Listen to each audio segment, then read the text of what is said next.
கூடாரத்தில் யாராவது தவறு செய்தால் அதை மிகவும் கடுமையாக கையாளு, விட்டுவிடாதே. தவறு செய்தால் அது தண்டனைக்கு உட்பட வேண்டும். அப்படி இருக்க உன் வீட்டில் எனக்கு பிரச்சனை வந்தால் நீ அமைதியாக இருப்பாயா?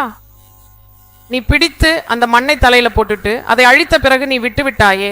அதை விட மோசமானது, வீட்டில் தவறு இருந்தால் உனக்கு தூக்கம் வரக்கூடாது. வீட்டில் தவறு வராமல் இருக்க வேண்டுமானால் ஜாக்கிரதையாக இருக்க வேண்டும், பிரார்த்தனை செய்ய வேண்டும். தேவனே, இந்த வீட்டில் உள்ள பாவத்தை நீக்கிவிடு என்று வேண்டிக்கொள். அந்த பாவத்திற்கு நாம் பக்தி காட்ட வேண்டிய அவசியம் இல்லை.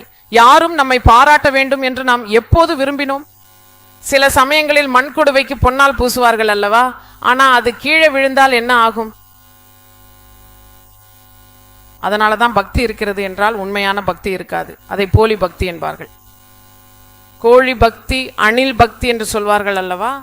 இப்படிப்பட்ட பக்தி நமக்கு வேண்டாம். பக்தி என்றால் என்னவென்றால் தேவனின் வார்த்தையை கேட்பதே உண்மையான பக்தி. தேவனின் ஸ்தோத்திரம். ஹல்லேலூயா. ஐயோ, இஸ்ரவேல் என் வார்த்தையை கேட்டிருந்தால் எவ்வளவு நன்மை. சீர்த்தனைகள் 81 இது உள்ளது பாருங்கள். இஸ்ரவேல் என் வார்த்தையை கேட்டிருந்தால் எவ்வளவு நன்மை.